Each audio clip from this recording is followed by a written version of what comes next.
Today's episode is sponsored by the RevOps experts at Fullcast. With me is their head of customer success, Tyler Simons. Hey, Tyler, revenue efficiency, sales productivity are everything today. How does Fullcast's go-to-market planning platform help RevOps teams achieve these types of goals? Well, Fullcast lets you build better territories so that the right resources are always focused on the right opportunities. When reps are motivated and zeroed in on their targets, they'll be more successful and bring in more revenue. That sounds great. I do a lot of that planning in spreadsheets today, and I'm pretty happy with my spreadsheets. How is Fullcast any better than that? You must get rid of the spreadsheets because spreadsheets create lag and errors. With Fullcast, planning and updating happen automatically, all in one place. Best of all, it automates all common headache-inducing planning activities like territory rebalancing, account hierarchies, routing, and more. So when you're faced with those go-to-market plan changes, which, you know what, they happen all the time, Fullcast has your back. All right, you got me convinced. Where do I learn more about Fullcast? Our website, fullcast.io.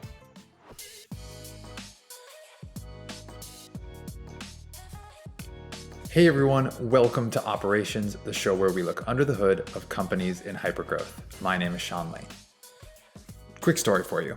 When I first accepted my job at Drift in late 2017, a friend of mine who was already working there invited me to some team outing at a bar.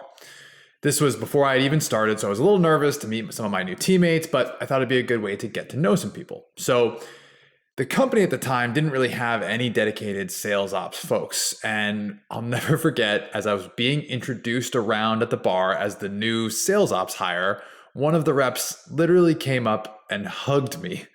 "We need you so much," he said. I laughed, but I made a mental note that I probably had my work cut out for me. So many growing companies go through this phase where things are loose, they're messy, they're undefined. Our guest today affectionately refers to this phase of a company's growth as the Wild West. That guest is Johnathan Warren, head of revenue operations at CaptivateIQ. Having built out the ops functions at other startups like Spiff and KeyedIn, Johnathan is now on his third ride through and out of the Wild West. And that's exactly what we're going to talk about in today's episode. In our conversation, Johnathan gives us two specific examples of ways that you can graduate from the Wild West. He gives us a crawl, walk, run model for building your first territories. And together, we realize that there's an opportunity cost to chaos. To start though, I think it's important that we all be self-aware enough to acknowledge if we find ourselves in the Wild West at this very moment. So I asked Johnathan, how do you recognize when you're in this Wild West environment and that it's time to graduate?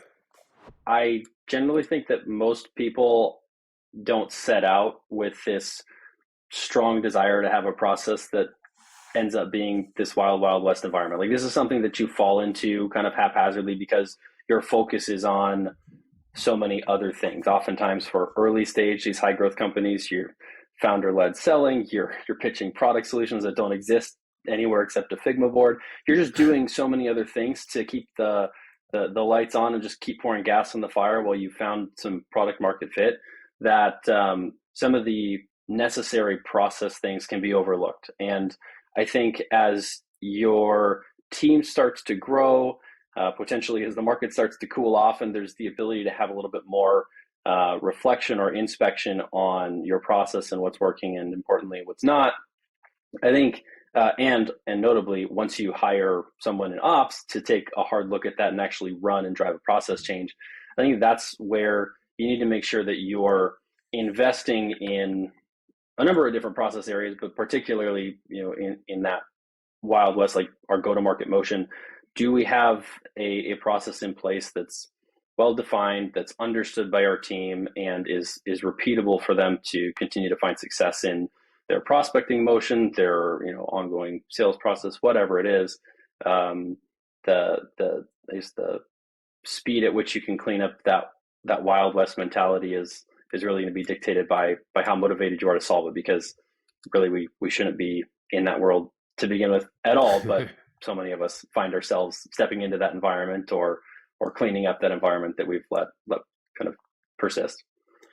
And I think, your last point there about finding yourself in that environment. Like that's, I think, what a lot of ops folks might come into if they are, to your point, that first hire or even an early team member in an ops environment. So before we even talk about kind of getting out of that environment, like, are there things that we can help recommend to people where you do find yourself, if you're moving at such a speed that like you can't possibly get out of that right at this moment, but there are ways I think to probably build your team or your function when you know you're in that moment to prevent yourself future pain, right? So like an example is, there's always going to be band-aids to stuff in your systems. And what I will always tell my team is just don't build a band-aid on top of a band-aid, right? Like that's when we know we're going to cause more problems for ourselves. So any ideas there for folks who find themselves in that type of environment and can't quite graduate out of it? How do you live in that environment if you absolutely have to?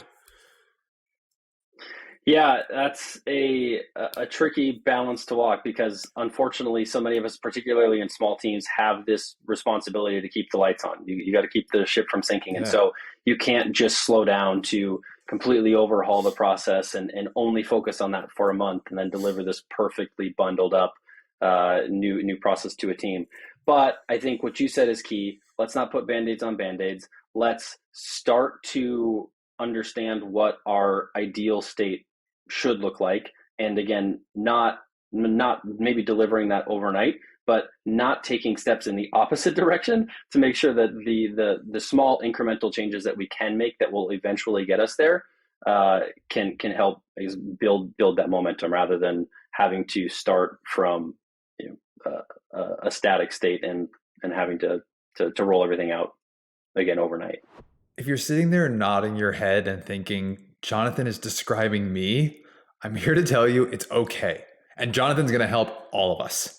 First, it's important to recognize what Johnathan pointed out. Operators are often simultaneously tasked with both keeping the lights on and maturing the company's processes out of the Wild West. You can't slow down, he says, but you also need to be motivated to get out of the madness. You can't just accept it as the status quo. So if you're armed with this mindset, let's talk about some examples of way Johnathan and the team at CaptivateIQ have started to mature and graduate out of the Wild West. I've spent my career at 3 different tech startups, and all I've been early stage ops and learned a lot of this stuff the hard way. I'd say one of the most obvious things that I've seen companies adopt and then move away from as they scale is the round robin distribution for leads, opportunities, etc. There are a lot of benefits to round robin. Obviously, I think it's easy, it's straightforward, and honestly, it's maybe the most equitable solution in terms of trying to define fairness. Where I've spent days and days of my time trying to create the world's most perfect sales territory plan and intensive TAM, SAM, SOM analysis, really trying to get it right, carving out San Francisco and New York zip codes into 100 different patches just to try to create this perfect distribution of territory, only for things to still not work out and be even at the end of the year. Whereas round robin, if you at least zoom out far enough and don't just focus on, this week I got the big account and my peer got a small one and vice versa. If you zoom out far enough over time, the round robin system is very good at that equal distribution across your teams. I think there are also a number of cons that come with that, and I think as you think about maturing your team into a more established territory model, there are big benefits to be gained. I think that you have when you have a defined territory, whether that's by geography, whether it's by industry vertical and specialization. For us, we're moving into this world here at CaptivateIQ where we're taking our moving from this round robin world to a named account territory model, or this book of business where we're prescribing the best of the best of accounts that we know that we can sell to that are within our ICP, and making sure that our sellers have clarity on who it is that they need to sell and focus their efforts on, how they should prioritize within that list of accounts. We've got firmographic signals, but we've also got these, buyer behavior signals that we need to take into consideration. And in the Wild West world, everybody's doing it their own way. And round robin, you're kind of waiting for things to come to you. Here, what we're excited about enabling our teams to do is really have more of a sense of ownership around their book of business. Effectively, like charging them to be the CEO or the president of their book, of their territory. And I think with that responsibility comes a lot of accountability, and what we're banking on is ultimately some increases in productivity because of that focus. So I think that there are other benefits too for moving away from round robin as your team gets familiar with their territory. Again, regardless of how you're dividing those territories up, you will seek to try to find ways to have consistency in those territories year over year. So sure, things might shift somewhat as your team grows and changes, but you'll have more of longstanding relationships in your territory that you're able to sell into. The persistence of long-term nurturing relationships from a prospecting standpoint can pay off. It's better for your customer, and I think so much of all of what we do should be tied back into what is right for the customer, and that's this familiarity in who their main point of contact is in our company, so that if and when they're ready, because we know so much of the buyer journey takes place outside of our walls, that once they come and they're ready to chat, that they know who that person is. So there's I'm sure many more benefits that aren't top of mind for me now, but we're very excited to give that level of structure to the team in the territory model sense. You made the point too that a lot of times in the round robin, people are just kind of waiting, right? Sitting around waiting for that lead to get distributed to them. And it's amazing how you can kind of just get used to that type of motion. And that's all you know, right? That's all that you know and understand in terms of how leads can and should work. And then all of a sudden, you lift the bag up from over your eyes and you start to look at it from this territory model perspective. And all of a sudden, oh my gosh, the approach you can take is so much more holistic. You kind of briefly said, look, we're going to go through this process of prioritizing the best of the best. And you said there's maybe some firmographic score or traits that lead to that. Can you talk more about that? Because determining who's the best of the best and determining who's at the center of that ideal customer profile that you alluded to is not a light lift. So can you talk a little bit more about how you're going through that process? Yeah, totally. So I think, in order to equip our teams to prioritize within their books, they have to have a sense, at least on paper, who those best accounts are. And there will always be some intuition and some feedback that they get from the market that can help there. But what we were lacking prior to this new motion was a robust account scoring model. So marketing has lead scoring, but not bubbling that up to the account level historically had just left us kind of flailing in the wind as to who do I go after. And we've had a lot of success in tech in the past, so maybe our reps are running a quick sales force report that says, show me all the unowned accounts that are in the software industry and find the top range of the segment that I can sell into, and those are the ones I'm going to focus on. But even that involves a certain degree of a level of effort for our sellers that should just be taken out, off of their plate, handled operationally, where they can just focus on, let me get into these conversations. Take away the work to find the account, take away the work to even find who in the account we should be talking to, and just bubble it up so that our sellers can be spending their time having as many conversations as possible. So we built a homegrown account scoring model. We looked at a number of different things based on historical indicators of what good looks like, what's converted for us, as well as aligning that with a bit of recency bias with what's in our current pipeline. Where are we wanting to go from a market standpoint with our ideal customer profile? All these things informed this account scoring model, where we outlined a small handful of attributes. Think of them, I guess, as fields. And within those fields, industry, for example, industry would be an attribute. the industry could have a number of different values: software, business services, retail. You go on and on. With each of those values needs to receive some sort of score, meaning to relative to the value to our business, and each of those broader attributes needs its own weighting as a part of the whole aggregate score. So for us, I believe we ended up settling on 5 different attributes, things like the industry that the company's involved in, the size of the company, the rate at which that company has recently grown. Given the market conditions now, we realize that that's something that's an important thing for us to index on. It certainly gives us some information on paper as to the likelihood around their propensity to buy, in the absence of maybe some additional third-party data that you might have around intent signals. So we mapped all those out, gave each of our attributes a weighting based on how we felt like it was meaningful to our business. You apply that weighting against the value within that attribute. You get a little integer number, and the sum of those can be rolled up to calculate the score for an account. Now, I walk you through all that because we built it, we operationalized it, we had total sign off from the executive level on down, and then we realized, you know what, we have this fancy tool called 6 Sense, and one of the many things that they do is offer their own custom account scoring model.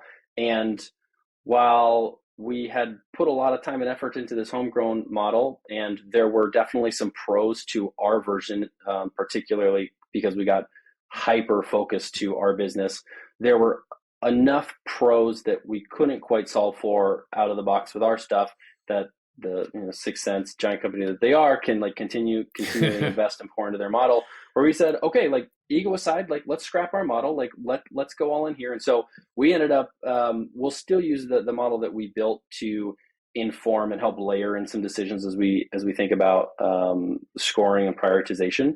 But we're now just going to take advantage of an out of the box account scoring model that we already had in place that was just not utilized. And then beyond that, we're going to go beyond the firmographic lens, and that was all we were originally solving for with account scoring, which is how good do they look on paper, and you're only as good as your data there. But once you solve for that, there's still, okay, what's next though is how can we prioritize these accounts that all look great? Well, the best way is if you have any sort of signals on the buying signals that they're showing. And so we're taking and layering in that data to really drill down and drive the accounts that should be most prioritized. Depending on the maturity of your company, you might be listening to Johnathan thinking some of this sounds super basic, but don't take these critical building blocks for granted. If you don't have them, if you're just round robining every lead that walks in the door, then the opportunity cost of your rep's time on the wrong leads is massive. And Johnathan is teaching us that there are multiple ways to graduate to that next level. You can crawl, walk, run. Start with a homegrown version of a firmographic score, and then only when you better understand your ideal customer profile, or ICP, should you then start to think about buying a tool or creating that next level version. It's also okay to run both of those things in parallel to one another. That way you're testing your own assumptions and using both the homegrown version and a tool as checks and balances against one another. You're only going to get smarter this way about your firmographic traits of those ideal customers, so that when it comes time to actually start building territories, you're going to be very well positioned to do so. This episode is sponsored by Fullcast, the company that helps operators build better sales territories. Their platform focuses the right sellers on the right opportunities, making them unstoppable. And the cherry on top, Fullcast automates common go-to-market activities like territory rebalancing, account hierarchies, routing, and more, so the plan is always in sync with operations. With Fullcast, say goodbye to go-to-market planning headaches and hello to your own personal planning assistant. Learn more about Fullcast today by visiting fullcast.io. Okay, let's get back to Johnathan. He and his team at CaptivateIQ are graduating from what he affectionately calls the Wild Wild West. First, we covered moving from round-robin distribution to a more thoughtful territory model. Another area, though, that Johnathan is digging into is around pipeline management and forecasting. This is definitely one of those places where in the early days of a company, particularly if you have a shorter, more transactional sales cycle, you could get away with a much more loose process. But then as your company matures, you might be looking at more of an outbound motion, or you might be looking at longer or more complex sales cycles with more steps and more stakeholders. When you reach this tipping point, Johnathan says it's time to evolve. Everywhere I've been, it's the forecasting process has started with, okay, we're doing things in spreadsheets, we're taking things out of Salesforce and writing it down, and this team had their call on Wednesday, but by the time it's making it to management, it's Monday of the following week. So much has changed, right? You've got not only static data, but potential for error, and like that's fine if that's where you're at. That's where most companies start. You don't need the most powerful forecasting solutions that are on the market.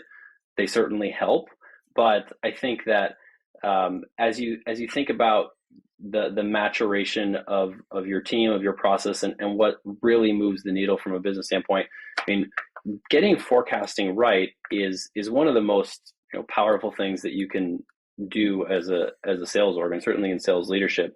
That prediction of what's going to move through the sales cycle and when to really drive that projection of future revenue is essential, right? And so I think that forecasting is certainly a skill that needs to be honed over time.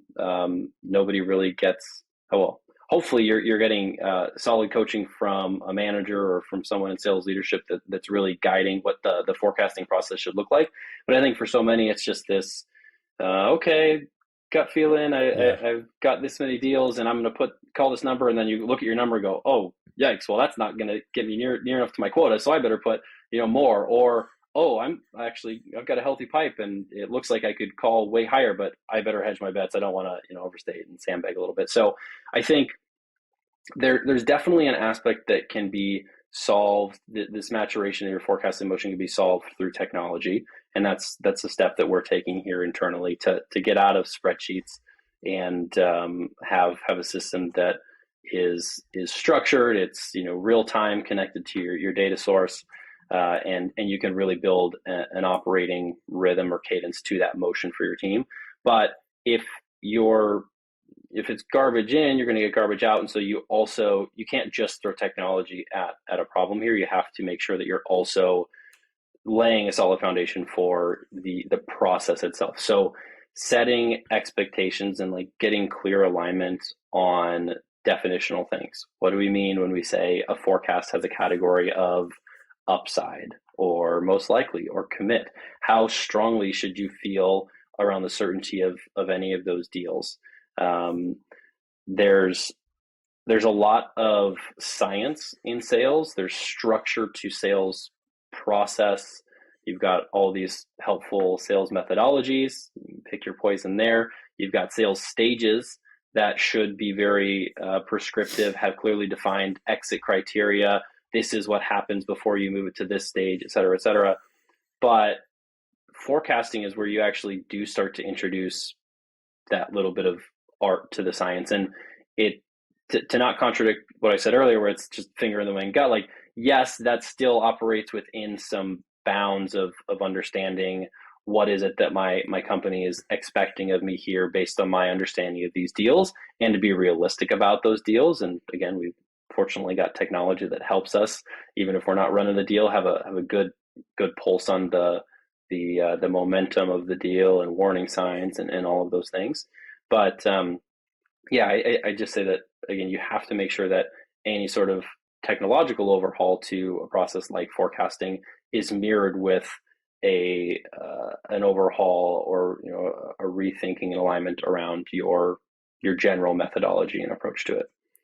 And I think that art is the most useful when it can kind of lean on the structure or the science that you have put in place, right? So what I mean by that is, let's say you're at your end of quarter and the rep's saying, my call is $100, but like I've got 2 deals left, both of which are in our most likely category. But like if one of those slips, I've got one in our best case category to fill in. And so I'm going to get 2 out of the 3 of those no matter what. So the art is, yeah, I'm going to get 2 out of the 3 of those, but it's all based on this common language about what most likely versus best case means to your company. And so if you don't have those foundations that you're describing, then, you know, it's all art, and then therefore you've got nothing, right? And so I think like being able to lean on the foundations that you're describing is really, really critical.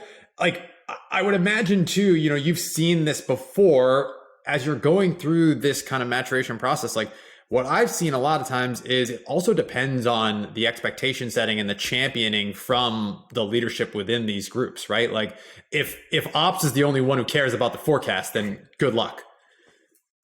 Yeah.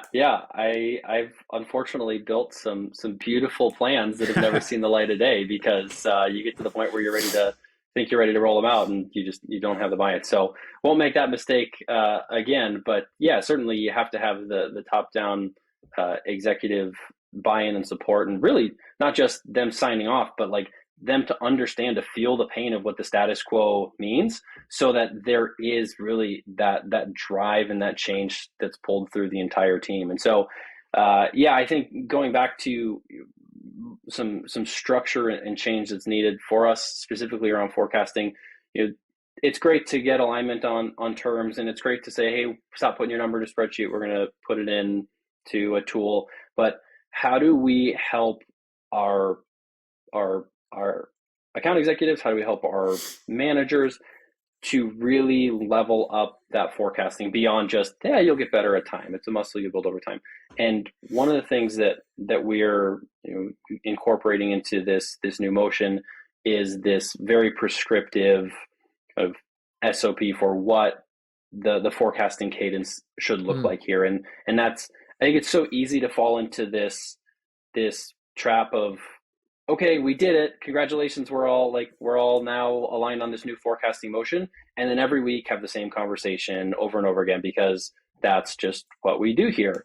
But we're now saying, okay, well, at some point in the quarter, it makes sense to take a peek ahead and look at next quarter deals. And early in the quarter, it probably makes sense to look at the deals that pushed and find out how we can like find a path for, you know, strong momentum. So if you think about the quarter in a 13-week sprint, it's getting very prescriptive down to the week. This week is like, these are the areas that we're going to discuss on a forecast call. The outputs for most of them may be the same, where you're still going to be responsible for submitting your most likely and your commit forecast for the month and for the quarter. But occasionally we'll be guiding the team, and this is, you know, be standardized across the org, where all our teams are going to also be having this part of the conversation built into our cadence. And I think it's such an easy thing to build into the process. But if you don't, going back to the Wild West, you lack a structure. Sure, maybe again, people are adhering to the same definitions and like putting their numbers in the same place, but you're missing that ability to really level up that motion and mature. Johnathan is giving each of us a prescriptive playbook to graduate from the Wild West when it comes to forecasting. According to him, you're going to need a mix of art and science. You're going to need buy-in from the top down. You're going to need outrageously clear expectations and prescriptive instructions. And most importantly, you have to consistently follow through on the system and processes that you have defined. Like Johnathan said, it may sound simple, but for many orgs, this is a massive change.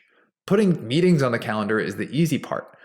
Once you're on the other side, you're going to wonder how you ever did it differently. But until you make it to the other side, it's going to be a painful transition filled with change management. I would have to imagine that Johnathan is facing some internal resistance when he's making these changes, when he's getting rid of a round robin, when he's putting more rigor into forecasting. So what type of pushback is he seeing, and how is he dealing with it? Yeah, the resistance is somewhat inevitable. I think as we just shared, it's far easier to fight those battles when you know that you've got the support at the executive level and at the leadership level, right? then it might be still met with that same resistance. There might still be those growing pains, but at least you know that you're not going to have to be looking over your shoulder and second guessing the enforcement of those and feel like you're out on an island all by yourself trying to drive that change. So do you have kids, Sean? I have one, yes.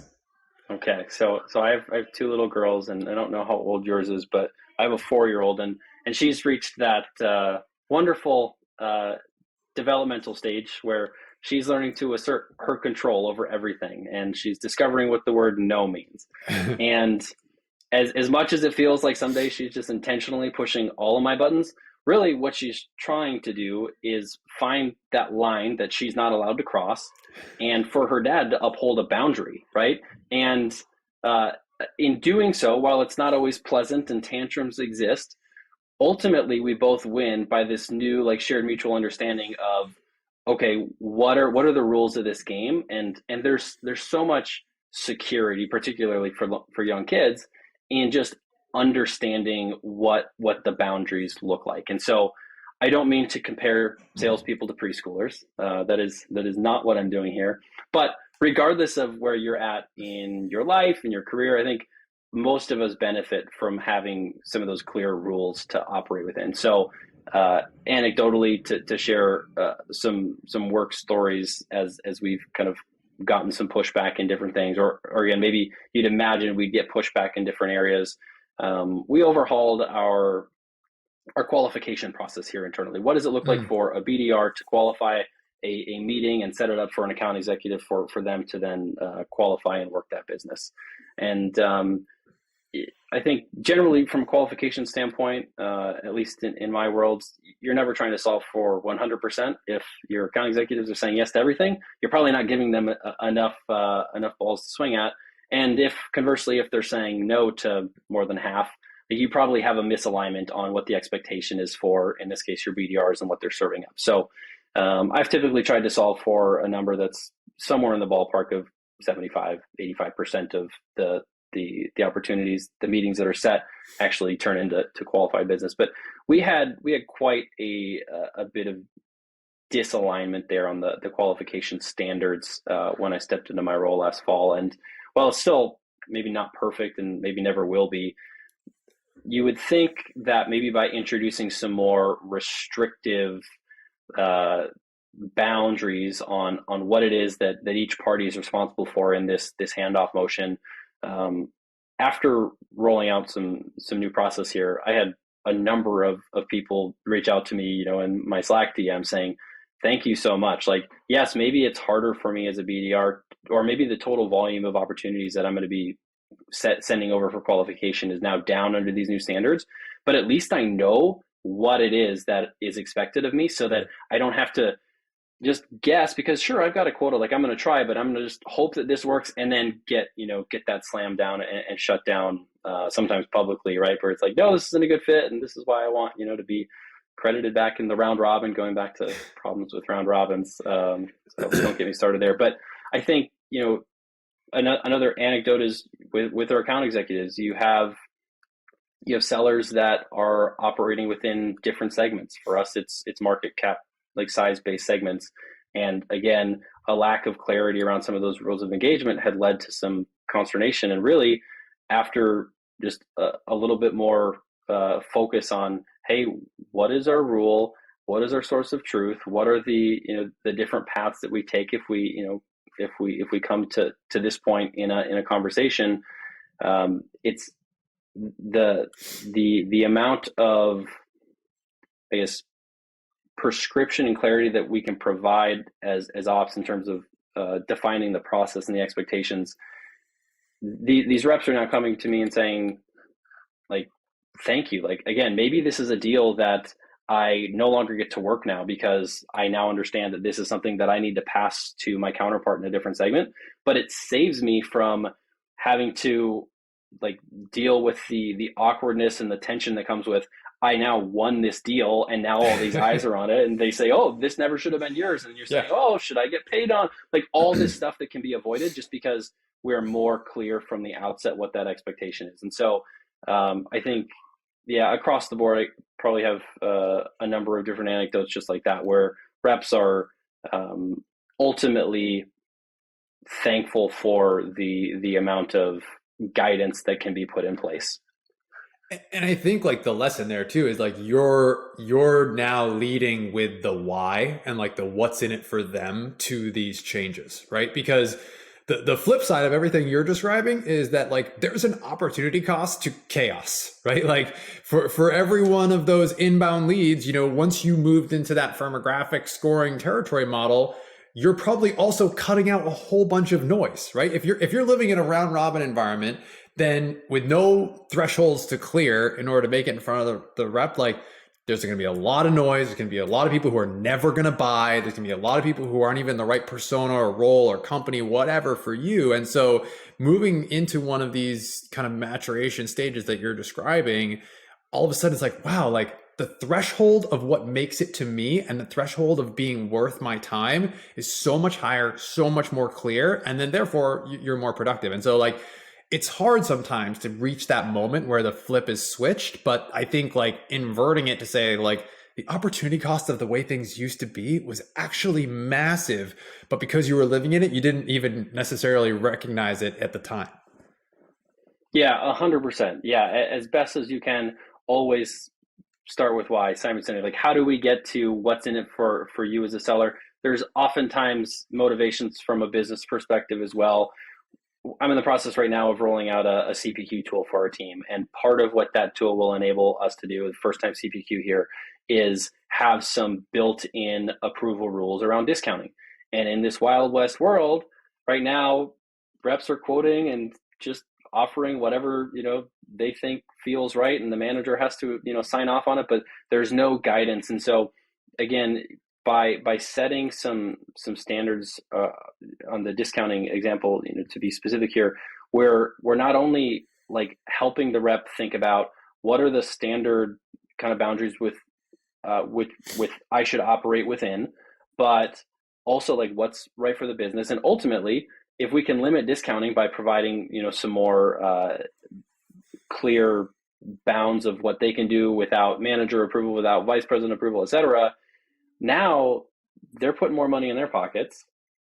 The business is finds more margin in the deals because of that clear guidance. And so yeah, ultimately there might not be a win for the end user, and it's a business oriented win, but it still is important that you're able to communicate the why and do your best to tie that motivation back to your end users. I also think it's okay for us to say out loud that like some people thrive and enjoy the Wild West environment and some people don't. And like there is a profile, I think, when it comes to hiring within your company to look for depending on the stage that you're at, right? If you're at that super early scrappy stage, you want a rep who can thrive in chaos because that's going to be their day every single day. And then there are going to be folks who absolutely hate that. And the reps feel the thrashing and feel the lack of clarity more than anybody else because they are the end user that you're describing. And so I think it's okay for us to say out loud, like, there are people who love this type of environment. And then as we graduate, those people might not be the perfect fit anymore, but there are a whole bunch of other people out there who love this more structured environment, right? And that's what they actually need to be successful because they hate the wild, wild west environment. 100%. And I'm glad you said it because I think you and I maybe would be surprised at how wild the West really is in some large companies still. And you go, no way do you not have this process dialed down. But it's not that they've, maybe it has been intentionally ignored, but it may be working and there may be, more important fires for them to be fighting. Before we go, at the end of each show, we're going to ask each guest the same lightning round of questions. Ready? Here we go. Best book you've read in the last 6 months? I'm rereading a book right now by a brilliant guy, fellow Nashville native named Donald Miller. This book is called Building a Story Brand. And it is story brand is this messaging framework that helps businesses with their marketing by incorporating the principles of story into their messaging. And I geek out over all of the buyer behavior insights and examples that are shared in there and really recommend it. Awesome. I'll have to check that out. Favorite part about working in ops? My favorite part about working in ops is solving meaningful problems, particularly when those problems are at the intersection of technology and process, finding a way to use technology to improve process. Ultimately, that's a win for my stakeholders, my team, and I think that's maybe one of the biggest benefits of my job is being measured, at least in part, by the success of my stakeholders. And so when my team wins, I win, and there are other things that I need to do well, but that's certainly a highlight of my role. Flip side, least favorite part about working in ops? The punchline is always the inverse of that, which is also the people and the complex problems. But I think at a more tactical level right now, in order to work as cross-functionally as we do, the amount of meetings that I get pulled into and conversations I need to have is rather cumbersome. So I mentioned I've been at 3 different startups. In all of those instances, I've started the operations function and built out, either been a one-man band the whole time or built out a small team. But in every instance, you have the responsibility to be both that strategic partner with your leadership, but also still very much involved in keeping the lights on. And I try to be just ruthless in my prioritization of what is both important and urgent for the day, for the week, for the quarter. But oftentimes my calendar just fills up so quickly, and I find that there's little time left in the day to do my day job. So I got to find ways to protect my calendar a little bit more, but realize that that's part of just the chaos and the nature of being an ops. Yeah, when you figure that one out, let us all know. Come back on the show. Someone who impacted you getting to the job you have today. Oh, so many. I've been really fortunate to have a number of fantastic managers. I think if I go back early in my career, I worked with a guy by the name of Brad Klaus. He probably doesn't remember this conversation, but I'll never forget it. He was a COO at the time. I was a marketing generalist, 20-something, and he took me out to lunch in our building one day, and he was new to the org, just kind of spitballing, plans for growth, potential reorgs. And he said, "Hey, you're doing a little bit of everything under the sun, but if you had to pick a swim lane, like what would it be?" And at the time, having already become our accidental Salesforce admin and really enjoying supporting our team operationally, I was quick to answer that I wanted to build out the marketing ops function at this small startup. And I think regularly about what I'd be doing if I hadn't been so clear internally about what I wanted the kind of the direction that I wanted to see my career grow.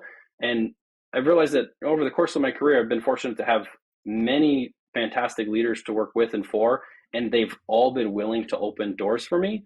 But I understand that it's my responsibility to know where that door is and to knock. And when they open it, like be prepared to step through and how different things could have been if I'd not wrestled with that internally and known to ask and say, "Hey, that's the direction I want to go." So big shouts to Brad Klaus there.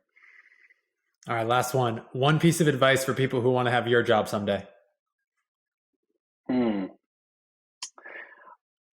I'd say, generally speaking, as you progress in your career, you're never going to have more time than you have right now. You're not going to be less busy. So in the same vein of my struggles with time management right now, like, don't postpone learning or training opportunities for this mythical slow season, because it doesn't exist. Like, the things that you're focused on day to day may change and move from tactical to strategic in nature, but the stakes will only increase.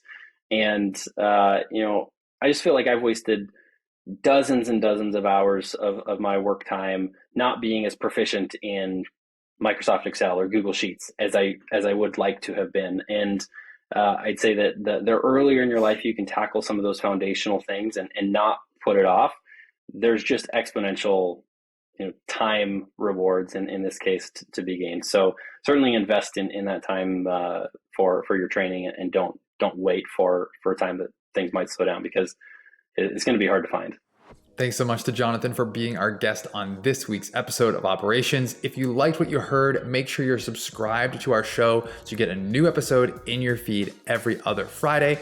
Also, if you learned something from Johnathan or from any of our guests, please leave us a review on Apple Podcasts or wherever you get your podcasts. 6-star reviews only.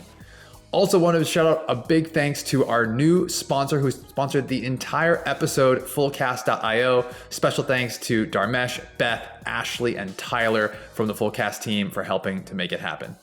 All right, that's going to do it for me. Thanks so much for listening. We'll see you next time. Today's episode is sponsored by Fullcast, your go-to-market planning platform. If you've ever spent hours or days building territory and quota plans only to have them be out of date the second the reps hit the street, you need to check out Fullcast. With Fullcast, you set intelligent, rule-based policies that automate all of the time-consuming manual tasks that hit RevOps teams throughout the year. With virtually no effort, operations will always seamlessly align with your plan. Learn more about Fullcast today by visiting fullcast.io.